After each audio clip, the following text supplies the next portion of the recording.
I'm Brisbane in Australia. I did like straight photography.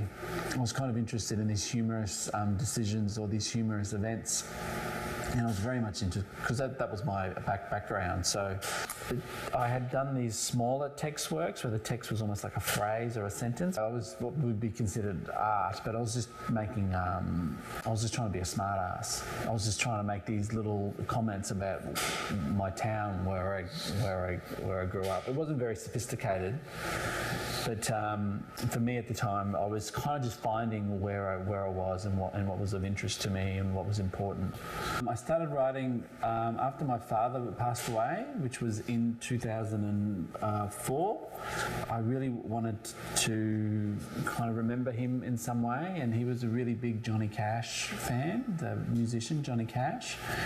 And then I wrote out the I Walk the Line, the Johnny Cash song, and then I cut that out of a photograph of the area of a landscape, not where he grew up. So that's kind of the first time I did it. So that was in about 2004. So I was kind of interested back then that the way that text or a cultural reference can actually kind of stand in for somebody. And I kind of wanted to show that idea of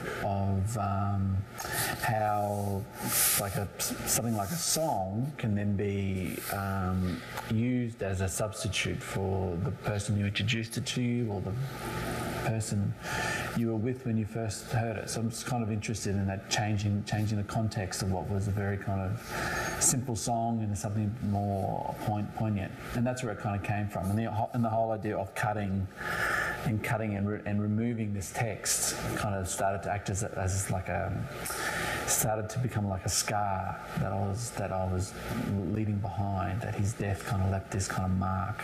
And that's what I was kind of interested in. So whenever photographs are normally seen as this kind of way to memorialise or remember, I was also interested in that whole idea of then kind of thinking what certain memories or events or times and how they kind of affect or leave marks or leave something behind. Also, when I did do that work, I noticed that there was all these letters that were left behind when I cut the text out, and they were kind of put onto the ground, and then those letters started to act as almost like tears. So when they kind of fell to the ground, my mother was constantly crying, obviously, for a very long time. So then the letters started to feel like this kind of rupture from the surface of the print, and they acted as, at that early stage, which was about 13 years ago, they were like tears. Yeah. So that's kind of where it all kind of started from.